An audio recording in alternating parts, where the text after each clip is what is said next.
భారత రాజ్యాంగ నిర్మాత, భారత రత్న, బోధిసత్వ శ్రద్ధేయ బాబాసాహెబ్ అంబేద్కర్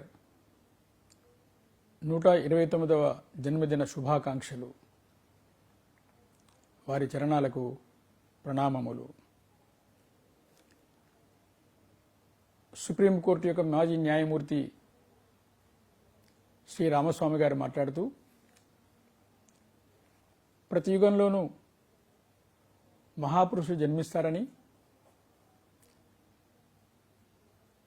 వారు సమాజ సేవలోనే జీవిస్తారనే విషయం బాబాసాహెబ్ అంబేద్కర్ జీవితం వల్ల మన కళ్ళ ముందు రుజువు అవుతుంది. బాబాసాహెబ్ అంబేద్కర్ జీ అదే రకంగా డాక్టర్ కేశవ్ బలిరామ్ హెడ్గేవార్ సంఘ సంస్థాపకులు, వీరిరువురు తమ కోసం కాకుండా సమాజం కోసం జీవించారు, జాతి కొరకు జీవించారు. ఎవరైతే సమాజం కోసం జీవిస్తారో వారు చిరంజీవులు అవుతారని, వారు శాశ్వతంగా సమాజంలో జీవించి ఉంటారని వారు వక్కానించారు. బాబాసాహెబ్ అంబేద్కర్ మన ఆధునిక భారత నిర్మాణతలో ఒక మహానాయకులు. దేశ విభజన తర్వాత స్వతంత్ర భారతదేశంలో 560 సంస్థానాలు విడిపోకుండా భారతదేశంలో విలీనమయ్యే విధంగా ప్రయత్నం చేసి సర్దార్ పటేల్ భారతదేశం యొక్క అఖండత్వాన్ని, సమగ్రతని, ఏకతని కాపాడినటువంటి మహామనిషిగా, ఉక్కు మనిషిగా జాతి చరిత్రలో నిలిచిపోయారు. అదే రకంగా వేలాది సంవత్సరాలుగా కొన్ని కోట్ల మంది ప్రజలు, మన బంధువులు అంటరానితనం అనే అత్యాచారంతో బాధపడుతూ, వ్యధతో, దుఃఖంతో, బాధతో హిందూ సమాజం నుండి విడిపోయి క్రైస్తవులుగా, ముస్లింలుగా మారిపోకుండా హిందూ సమాజం యొక్క సమైక్యతను కాపాడిన మహనీయులు బాబాసాహెబ్ అంబేద్కర్. వారు బౌద్ధ ధర్మాన్ని స్వీకరించారు. ఆ రకంగా మన జాతిని కాపాడిన మహనీయులు బాబాసాహెబ్ అంబేద్కర్. బాబాసాహెబ్ అంబేద్కర్ గారు అత్యంత సామాన్యమైన కుటుంబంలో జన్మించారు. పరిస్థితులు అనుకూలంగా లేకపోయినప్పటికీ, బీదరికం ఉన్నప్పటికీ, ఒక వ్యక్తి కఠోర పరిశ్రమ ద్వారా, నిరంతర సాధన ద్వారా కష్టపడి ఎంత ఉన్నతమైన చదువులు చదవచ్చునో దానికి ఒక నమూనా బాబాసాహెబ్ అంబేద్కర్. వారు మన దేశంలో, విదేశంలోకి వెళ్ళి ఎంఏ, పిహెచ్డి, డిఎస్సి, బ్యారిస్టరేట్ లా, ఎల్ఎల్డి అని ఎన్ని ఉన్నతమైనటువంటి విద్యను అభ్యాసించారు. వారు సమాజ శాస్త్రము, సోషాలజీ, న్యాయశాస్త్రము, లా, అర్థశాస్త్రము, ఎకనామిక్స్, చరిత్ర, హిస్టరీ ఇవన్నీ కూడా అధ్యయనం చేసి ప్రపంచంలోనే మన దేశంలో ఒక గొప్ప మేధావిగా ఉన్నత పదవుల్ని, ఉన్నత స్థానాన్ని అలంకరించారు.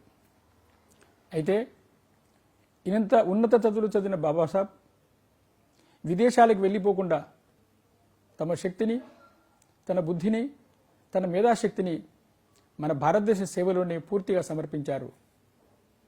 ఒక రకంగా కొంతమంది వారిని అమాయకుడు అనుకోవచ్చు, కానీ అమాయకుడిగా కనపడ్డప్పటికీ వారు ఒక మహనీయులు, జాతికి అంకితమైన మహాపురుషులు.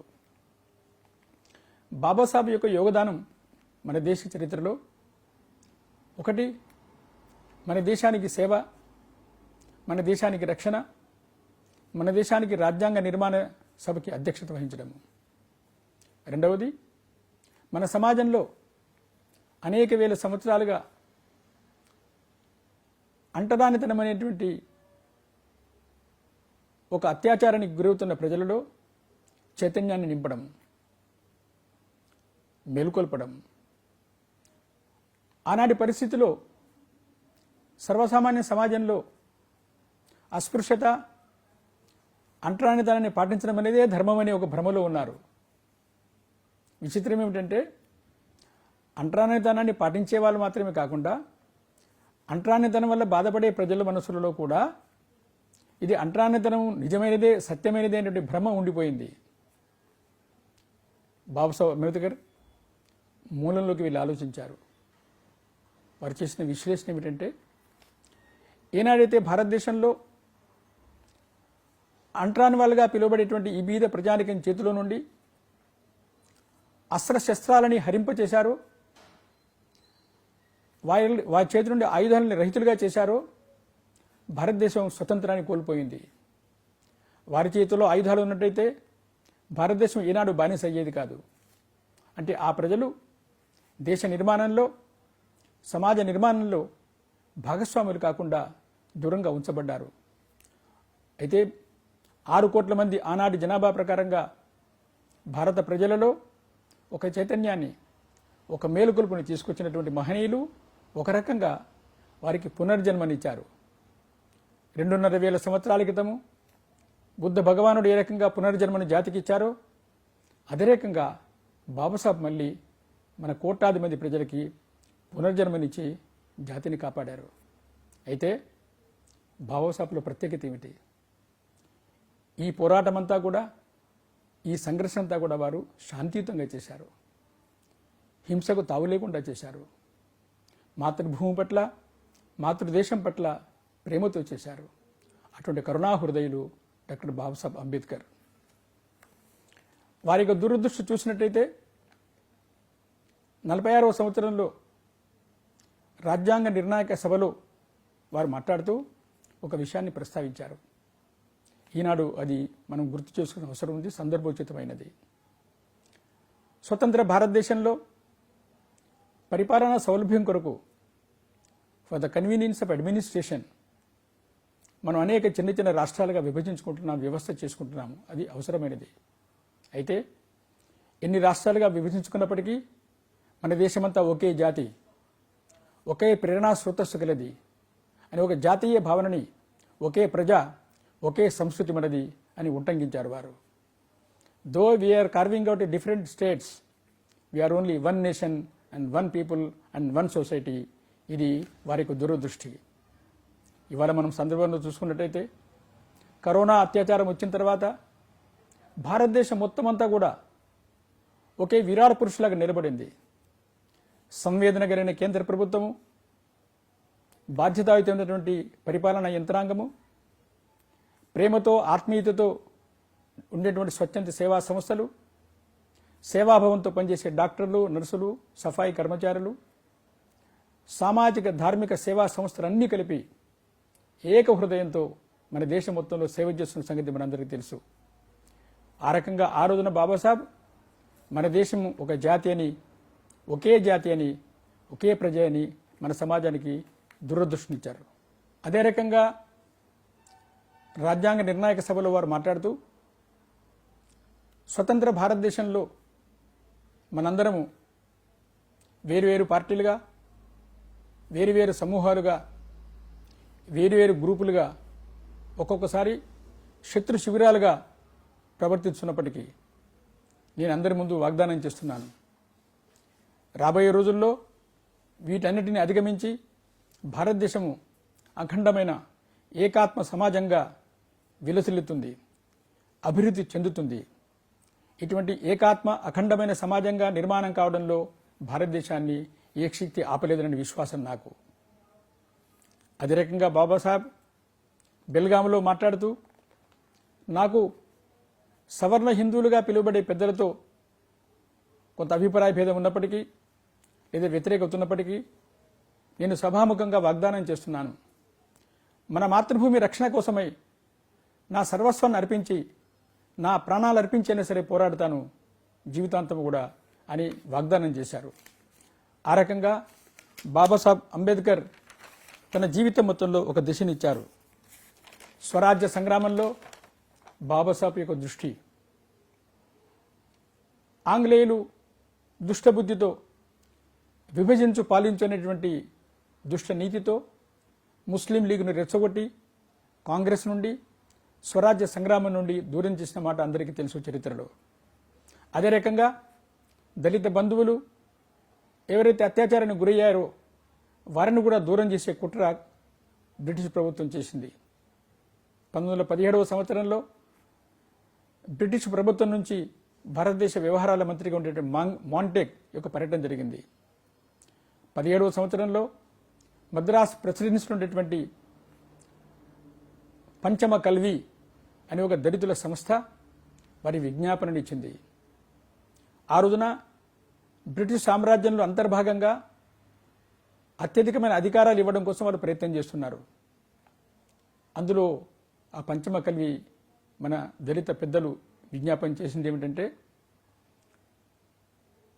కప్ప పిల్లలను, పాముల పిల్లలను అన్నిటిని కూడా త్రాచుపాములుగా తినేస్తుండేటువంటి బ్రాహ్మణుల వంశానికి ఇంకా ఎక్కువ అధికారాలు ఇవ్వకుండా, మమ్మల్ని వాళ్ళు హింసించకుండా మమ్మల్ని కాపాడండి అని వారు రాజకీయమైన విజ్ఞాపనని విదేశీ ప్రభుత్వానికి ఇచ్చారు. ఈ 17వ సంవత్సరంలో నాటి స్థితి రాజకీయ నేపథ్యం ఇది. కానీ అదే సమయంలో బాబాసాహెబ్ అంబేద్కర్ తన సంపూర్ణ జీవితాన్ని తన కోసం మాత్రమే కాకుండా జాతి సేవలో, సమాజ సేవలో సమర్పించడం కోసం సంకల్పించారు. వారి మధ్యలో లండన్ వెళ్ళారు, మళ్ళీ తిరిగి వచ్చారు. వచ్చిన తర్వాత 27వ సంవత్సరంలో నాగ్పూర్లో దళిత కాంగ్రెస్ సభ జరిగింది. దానికి వారు అధ్యక్షత వహించారు. ఆ సభలో వారు మాట్లాడుతూ, సోదరులారా, సోదరిమణులారా, బ్రిటిష్ ప్రభుత్వం సమయంలో మనకేం జరిగింది? 19వ శతాబ్దంలో మొదటి 25 సంవత్సరాల కాలంలో కరువులు సంభవించాయి. 25 లక్షల మంది చనిపోయారు. రెండవ 25వ సంవత్సరాల కాలఖండంలో కరువులు వచ్చాయి. 50 లక్షల మంది చనిపోయారు. శతాబ్దపు ఆఖరి 25 సంవత్సరాల కాలఖండంలో 6 కరువులు వచ్చాయి. సుమారుగా 2,60 లక్షల మంది చనిపోయారు. ఇదేనా పరిస్థితి? ఈ పరిస్థితిలో మనకు సుఖం ఉన్నదా? బ్రిటిష్ ప్రభుత్వం పోయేంత వరకు కూడా మనకు మోక్షం లేదు. ఏ రకమైన భ్రమ లేకుండా బ్రిటిష్ ప్రభుత్వాన్ని పారద్రోలి స్వరాజ్యమే లక్ష్యంగా అందరూ స్వీకరించాలని నేను ప్రార్థిస్తున్నాను అని ఒక నూతన దిశనిచ్చారు.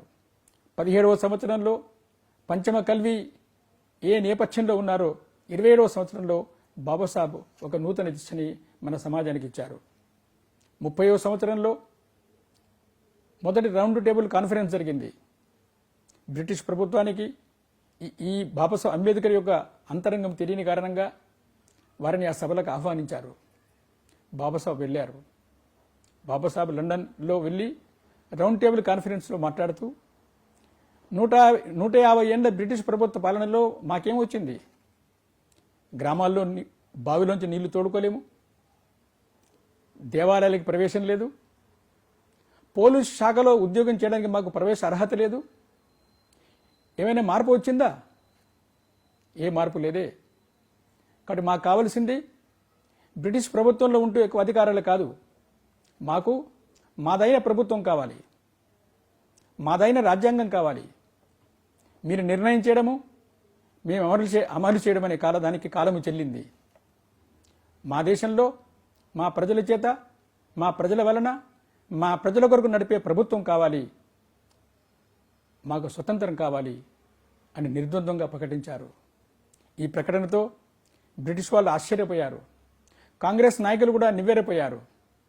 ఆ రకంగా విశుద్ధమైనటువంటి దేశభక్తి, స్వతంత్రం పట్ల స్పష్టమైనటువంటి దిశని బాబాసాహెబ్ ఇచ్చారు.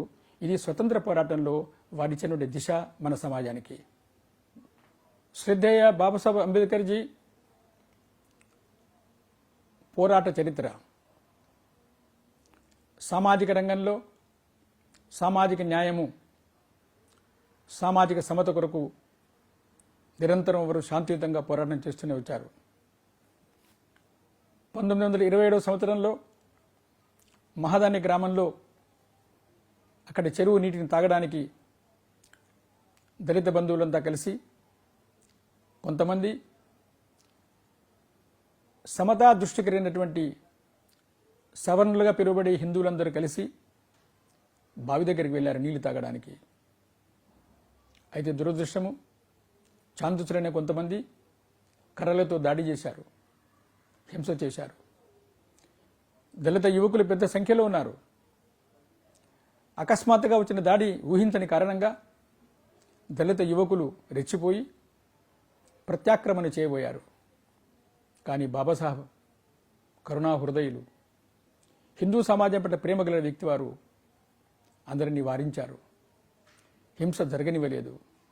దానివల్ల నెత్తురు ముడగ పూర్తిగా నివారించబడింది. అయితే ఆ రోజున నీటిని తాగనివ్వలేదు సరిగదా. ఆ తర్వాత ఒక 108 కుండల నీళ్ళు తీసేసి ఆవు పేడతో, ఆవు మూత్రంతో, ఆవు నెయ్యితో ఆ చెరువుని శుద్ధీకరణ చేశారు. తాము ముట్టుకుంటేనే నీరు అపవిత్రమైపోతుంది శుద్ధి చేసిన తతంగాన్ని చూసి బాబాసాహెబ్ హృదయం తీవ్రంగా క్షోభించింది. ఆనాడు జరిగినటువంటి ఈ నీటి యొక్క ప్రయత్నంలో ఒక సహస్రబుద్ధే, ఒక చిత్రే, ఒక టిప్నీస్ అనేటువంటి బ్రాహ్మణ కుటుంబానికి చెందిన వ్యక్తులు, శ్రేష్టమైన వ్యక్తులు కూడా ఉన్నారు. వారికి కూడా దెబ్బలు తగిలాయి. ఆ రకంగా ఆ రోజుల్లో బాబాసాహెబ్ సామాజిక న్యాయం కొరకు, సామాజిక సమత కొరకు, సామాజిక గౌరవం కొరకు అందరిని కలుపుకొని పోరాటం ప్రారంభం చేశారు. వారి చిన్నతనంలో పాఠశాలలో ఉన్నప్పుడు పెయింట్స్ అనే ఒక గురువు గారు రోజులు భోజనం తెచ్చే డబ్బాలోంచి వీరికి భోజనం తినిపించడము, ఇవన్నీ వారి మనసులో గుర్తున్నాయి. ఆ రకంగా ఆ రోజు దాడి చేసిన వ్యక్తుడికి తర్వాత కాలంలో న్యాయస్థానంలో శిక్ష పడిన మాట వాస్తవమే. కానీ బాబాసాహెబ్ ఆలోచించడం ప్రారంభం చేశారు. 30వ సంవత్సరంలో నాసిక్లో కాలారా మందిరంలో దర్శనం కోసం వెళ్ళారు. మేము రామభక్తులము, రాముడి దర్శనం కావాలని ప్రతిమలాడారు. రథయాత్రలో ఘర్షణ జరిగింది. దర్శనం ఇవ్వలేదు సరిగదా. 1 సంవత్సరం పాటుగా దేవాలయం మొత్తాన్ని మూసివేశారు. బాబాసాహెబ్ ఆశ్చర్యపోయారు. రామభక్తులకు దర్శనానికి అవకాశమే లేదే, మేము హిందువులుగా జన్మించామే అని ఎంతో బాధపడ్డారు, వ్యథ చెందారు. ఇలా ప్రతి పోరాటంలో కూడా శాంతియుతంగా ముందుకెళ్తున్నప్పుడు 35వ సంవత్సరంలో ఒక దళిత జనసభ జరిగింది. అక్కడ చర్చించారు. ఎంత ప్రయత్నం చేసినప్పటికీ, ఎంత ప్రాధాయపడ్డప్పటికీ హిందూ సమాజంలో మార్పు రావడం లేదే. స్వతంత్రంగా జీవించే హక్కు మాకు కూడా ఉందే. హిందువులుగా దేవాలయం వెళ్ళే హక్కు మాకు కూడా ఉందే. మా పరమయం లేకపోయినప్పటికీ హిందువులుగా జన్మించిన తర్వాత హిందువులుగా హక్కుల్ని, అధికారాన్ని అనుభవించేటువంటి అవకాశం మాకు లేనప్పుడు హిందూ సమాజంలో ఉండడం ఏమిటి? కాబట్టి రాబోయే రోజుల్లో నేను హిందూ మతంలో మరణించను, మతం మారుతాను అని ఒక ప్రకటన వారు చేయడం జరిగింది. ఎప్పుడైతే బాబాసాహెబ్ అంబేద్కర్ జీ ఈ ప్రకటన చేశారో హిందూ సమాజంలో కలవరం ప్రారంభమైంది. సావర్కర్ లాంటి పెద్దలు కూడా వారిని వారించే ప్రయత్నం చేశారు. మసూర్కర్ మహారాజు కూడా వారికి సందేశాన్ని పంపారు. అయితే ఈ ప్రకటనతో ఒకంత ప్రభావం కనపడింది. మైసూరు మహారాజా దసరా ఉత్సవాలలో హరిజనులు కూడా గౌరవంగా పాల్గొనవచ్చునని వెంటనే పిలుపునిచ్చారు. అదే రకంగా కేరళలో తిరువాన్కూర్ మహారాజా 1600 దేవాలయాల్లో హరిజనులకు సగౌరవంగా ప్రవేశం ఉంటుందని ఒక శాసనాన్ని చేశారు. ఆ రకంగా మార్పులు వస్తున్నమాట వాస్తవమే. కానీ బాబాసాహెబ్ మనస్సు, అంతరంగము నిరంతరము ఆలోచనకు గురైంది. ఏమి చేయాలి, ఎలా చేయాలని. అయితే ఎప్పుడైతే బాబాసాహెబ్ ప్రకటన చేశారో వెంటనే మహమ్మదీయులందరూ కూడా సంబరపడ్డారు. భారతదేశంలో, హిందూ దేశంలో హిందుత్వానికి సమాధి కట్టే సమయం ఆసన్నమైందని సంబరపడ్డారు. క్రైస్తవ సమాజము బాబాసాహెబ్ క్రైస్తవాన్ని స్వీకరించినట్టయితే మా ప్రభావం పెరుగుతుంది భారతదేశంలో అని వారు కూడా ఎంతో ఆశపడ్డారు. అయితే బాబాసాహెబ్ మాత్రము దానికి భిన్నంగా ఆలోచించారు. వారు సభలో మాట్లాడుతూ మతం మారినంత మాత్రాన మనం స్వర్గంలో వెళ్ళి పడతామని, ఎగసి పడతామని భ్రమలకు లోను కాకండి. ఏ మతంలో మారినప్పటికీ సంఘర్షణ ద్వారా, నిరంతరము పరిశ్రమ ద్వారా మనం ముందుకు వెళ్ళవలసిందే అని ఉద్ఘోటించారు. మనిషికి మనస్సు ఉంది, మనిషికి శీలం కావాలి. మనిషి కేవలం తిండి కోసం బతకడం లేదు, మనిషి మర్యాద కోసం, మనిషి గౌరవం కోసం బతకాలి, మాన మర్యాదల్ని కాపాడుకోవాలి. అప్పుడు వెంటనే వారు ఎడ్యుకేట్, ఆర్గనైజ్ అంటే ఎజిటేట్, చదువుకోవాలి, విద్యార్థులు చదువుకోవాలి, మహిళలు చదువుకోవాలి, మనం సంఘటితం కావాలి. మనము సంఘటితమైన తర్వాత నిరంతరం పోరాటం చేయాలి. అయితే పోరాటం శాంతియుతంగా చేయాలి అని వారు ప్రబోధన చేస్తూ వచ్చారు. ఈ రకంగా బాబాసాహెబ్ జీవితంలో మతం మారడం అనే ఒక ప్రక్రియ ఉంది, ఒక అత్యద్భుతమైనది.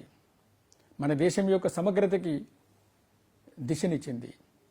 అయితే వారి చివరికి ఆలోచించి ఒక మాట చెప్తుంటారు, నిజాం నవాబ్ కూడా ఎన్నో కోట్ల వరకు ఇచ్చే ఆశ చూపించారని ఇస్లాంలోకి వెళ్ళినట్టయితే క్రైస్తవ దేశాలు ప్రయత్నం చేశాయి. కానీ వారు చివరికి బౌద్ధాన్ని స్వీకరిస్తున్నానని ప్రకటన చేశారు. బౌద్ధాన్ని స్వీకరించే ముందు, బౌద్ధ ధర్మాన్ని స్వీకరించే ముందు 53వ సంవత్సరం జనవరి మన విజయదశమి రోజున నాగ్పూర్లో పెద్ద కార్యక్రమం జరిగింది.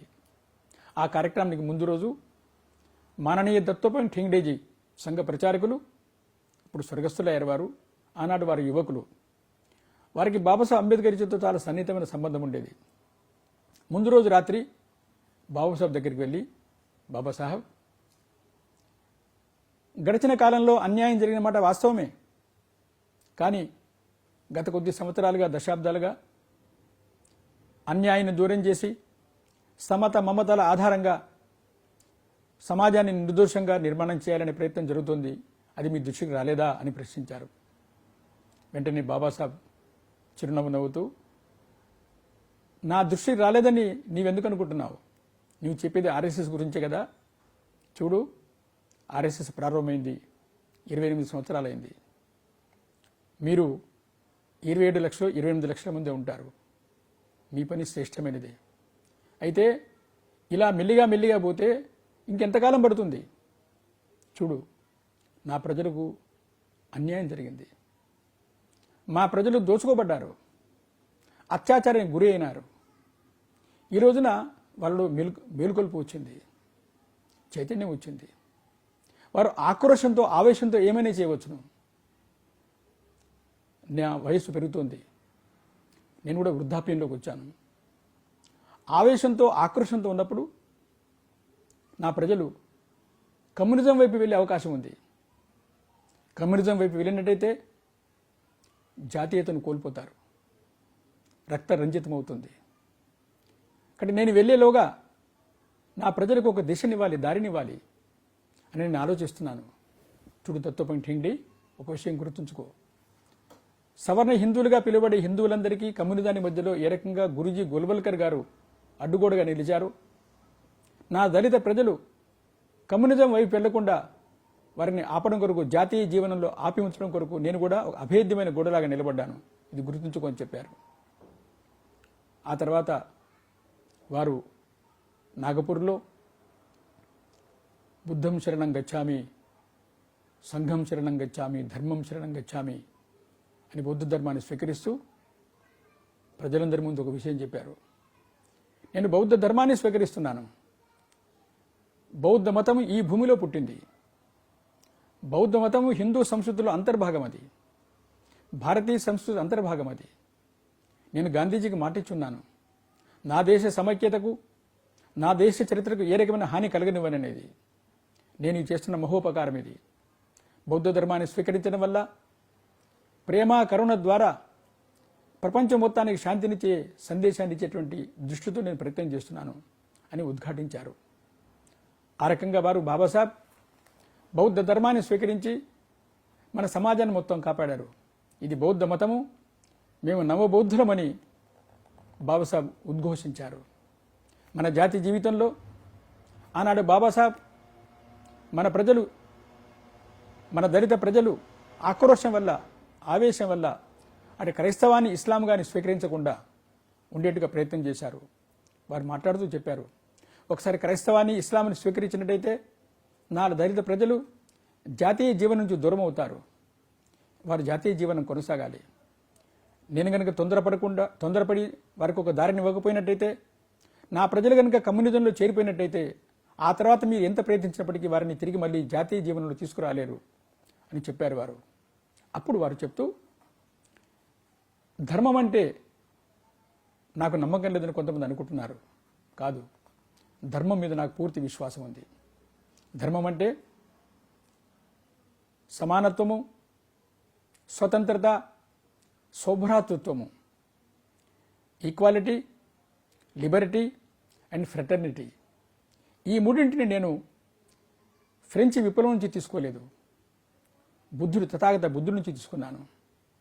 అయితే సమానత్వము, సౌభ్రాతృత్వము, స్వతంత్రము, ఈ మూడింటిలో ప్రధానమైనది సౌభ్రాతృత్వము, బ్రదర్హుడ్, సోదరభావము, రక్త సంబంధము.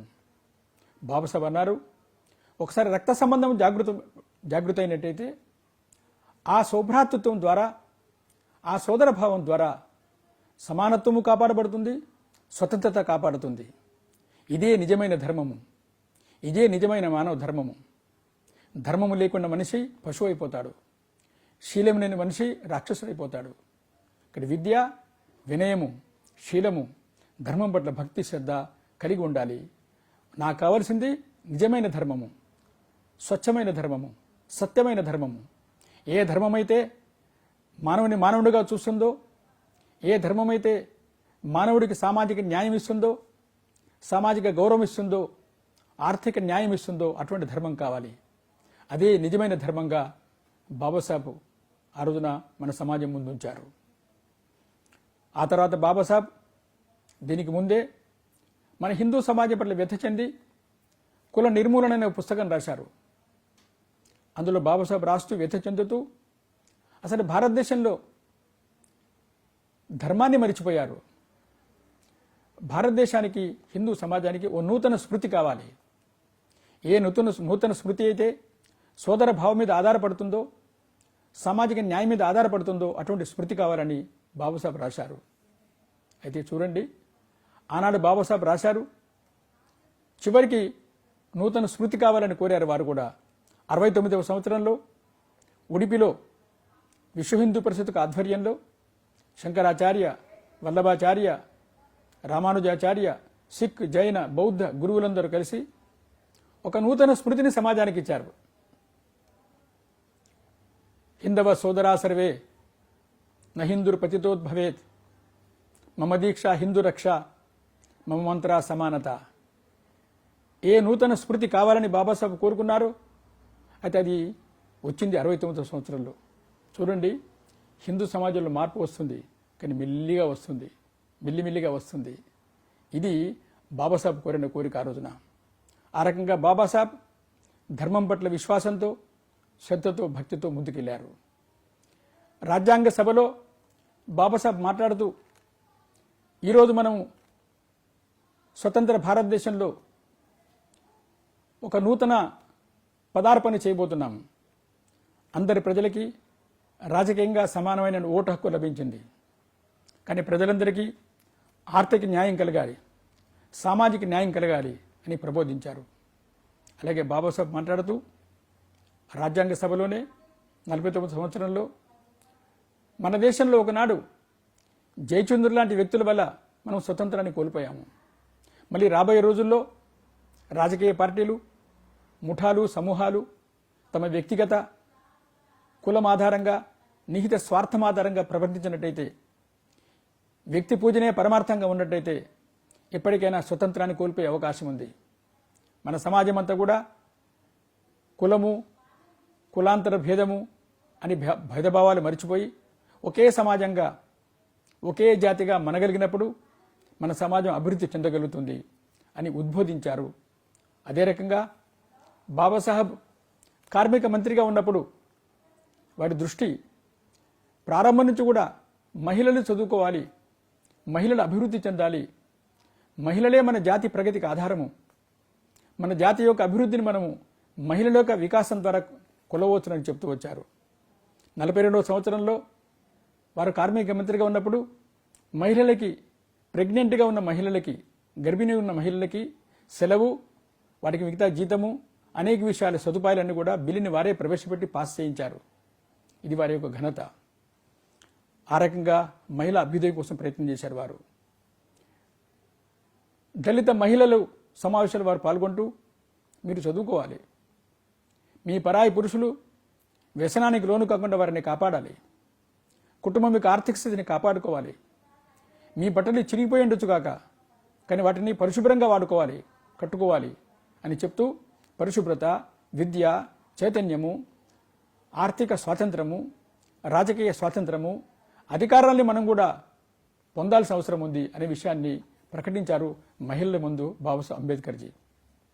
స్వతంత్ర భారతదేశంలో సంస్కృత భాష అధికార భాషగా చేయాలని బాబాసాహెబ్ ప్రతిపాదించారు. కేస్కర్ అని ఒక మంత్రి, నసీరుద్దీన్ అహ్మద్ అని ఇంకొక మంత్రి వారిని సమర్థించారు. బాబాసాహెబ్ అన్నారు, భారత జాతి యొక్క భారతదేశ ప్రగతికి ఆధారము సంస్కృత భాష. సంస్కృత భాషని అధికార భాషగా నిర్ణయించి ఒక 5-10 సంవత్సరాల పాటుగా తాత్కాలికంగా ఒక పర్యాయ భాషగా ఆంగ్ల భాషను వాడుకోవచ్చునని వారు ప్రతిపాదించారు. ఆనాడు పెద్దలు అంగీకరించలేదు, ఆ విషయం వేరేది. ఆ రకంగా బాబాసాహెబ్ ఒక కరుణామూర్తిగా మన సమాజాన్ని సేవిస్తూ వచ్చారు. అటువంటి బాబాసాహెబ్కి రాజ్యాంగ నిర్ణాయక సభ సమయంలో వరుసగా సమావేశాలు జరుగుతున్నప్పుడు ఒత్తిడికి గురైన కారణంగా ఆరోగ్యం దెబ్బతింటుంది. వారి ఇంట్లో అనారోగ్యంతో బాధపడుతున్నప్పుడు పూజనీయ శ్రీ గురూజీ గోల్వల్కర్ గారు, మన 2వ సరసంఘచాలక్ గారు వెళ్ళి వారిని ఇంటి దగ్గర పరామర్శిస్తారు. బాబాసాహెబ్ డాక్టర్ హెడ్గవార్జీ ఉండగానే ఒకసారి మకర సంక్రాంతి ఉత్సవంలో పాల్గొంటారు మన పూనాలో. సుమారుగా 39వ సంవత్సరంలో డాక్టర్జీ స్వయంగా ఉంటారు. ఉత్సవంలో పాల్గొన్న తర్వాత బాబాసాహెబ్ అంబేద్కర్జీ డాక్టర్జీని ప్రశ్నిస్తారు. సంఘంలో ఉన్న వాళ్ళందరూ బ్రాహ్మణులేనా అని ప్రశ్నిస్తారు. డాక్టర్జీ చిరునవ్వు నవ్వుతూ, సంఘంలో స్వయంసేవకులందరూ సిద్ధాంతాన్ని, ధ్యేయాన్ని ప్రచారం చేస్తున్నప్పుడు బ్రాహ్మణులుగాను, శారీరక వ్యాయామం చేస్తున్నప్పుడు క్షత్రియులుగాను, నిధులు వ్యవస్థ పనిచేస్తున్నప్పుడు వైశ్యులుగాను, పరిశుభ్రత పనులను చేస్తున్నప్పుడు శూద్రులుగాను అన్ని పనులు చేస్తుంటారు, అందరూ అవుతారు. ఇక్కడ మనందరం హిందువులమే, మనందరం ఒకే జాతి వారమనే భావనని నొక్కి వక్కానిస్తూ దాని ద్వారా సంపూర్ణ సమాజాన్ని సంఘటన చేస్తున్నామని డాక్టర్జీ వివరించారు.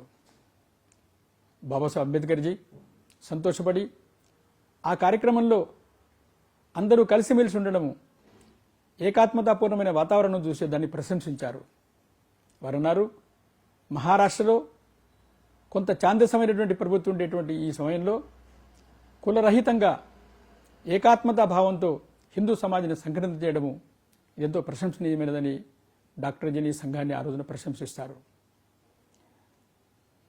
1962వ సంవత్సరంలో బాబాసాహెబ్ అంబేద్కర్జీ యొక్క 73వ సంవత్సరం జన్మదినం జరుగుతుంది. ఆ సందర్భంగా పూజనీయ గురూజీ ఒక సందేశాన్ని ఇస్తారు. శ్రద్ధేయ బాబాసాహెబ్ అంబేద్కర్ మన జాతి జీవితంలో కోట్లాది మంది ప్రజలు సగౌరవంగా, ఆత్మగౌరవంగా, సామాజిక న్యాయంతో సామాజిక ఆర్థిక పరంగా జీవించే విధంగా మేలుకొల్పడము వారు చేసిన మహనీయమైన కార్యం ఇది.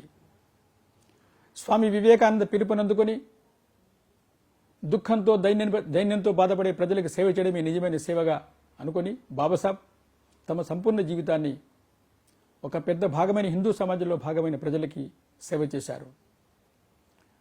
వివేకానంద చెప్తూ, బుద్ధ భగవానుడి కరుణ, శంకరాచార్య ప్రజ్ఞ, ఈ రెండు తోడైనప్పుడు మాత్రమే జాతికి సేవ కలుగుతుందని చెప్పారు వారు. అందుకనే బాబాసాహెబ్ అంబేద్కర్జీ బౌద్ధాన్ని స్వీకరించారు. బుద్ధుడు హిందూ సమాజం నుండి సాంఘిక దురాచారాల మీద దాడి చేశారు. అయితే బుద్ధుడు హిందూ సమాజం నుంచి వేరుపడే ప్రయత్నం చేయలేదు. అదే రకంగా బాబాసాహెబ్ అంబేద్కర్జీ తమ కరుణ, తమ ప్రేమ, ఆత్మీయత ద్వారా హిందూ సమాజం నుండి సాంఘిక దురాచారాల మీద తిరుగుబాటు చేశారు. హిందూ సమాజాన్ని నిర్దోషంగా, నిర్మలంగా, స్వచ్ఛంగా ఉంచే ప్రయత్నం చేశారు. బాబాసాహెబ్ మనసులో ఏ రకంగా బుద్ధుడు మన సంపూర్ణ సమాజాన్ని కాపాడే ప్రయత్నం చేశారో బాబాసాహెబ్ మనసులో కూడా వేరుపాటువాదం కాకుండా, విడిపోవడం కాకుండా సంపూర్ణ సమాజాన్ని అఖండంగా, అజేయంగా, ఆత్మీయంగా, ఏకాత్మతంగా ఉంచే ప్రయత్నం చేశారు. అటువంటి బుద్ధుడు మనం ఎంతో రుణపడి ఉన్నాము. వారి రుణాన్ని మనం తీర్చుకోలేము. దాన్ని ఆచరించడమే మనందరి యొక్క శిరోధార్యమని పూజనీయ గురూజీ వారి శ్రద్ధాంజలి ఘటించారు. నేడు ఈ తరుణంలో పూజ్యులు బాబాసాహెబ్ అంబేద్కర్జీ వారి చెందిన జాతీయ ఏకాత్మత, సామాజిక న్యాయము, సామాజిక సమత మన సమాజంలో ఇప్పటికీ నూతన స్మృతి వచ్చిన తర్వాత కూడా సంపూర్ణ సమాజంలో ఏ మార్పు రావాలో అలాంటి మార్పు కోసం మనందరం ప్రయత్నం చేయడమే నిజమైన శ్రద్ధాంజలి. ఈ సమయంలో మనము సంఘం యొక్క 3వ సరసంఘచాలక పూజనీయ బాలసాహెబ్ దేవరాజీ చెప్పిన మాటను గుర్తు చేసుకోవాలి.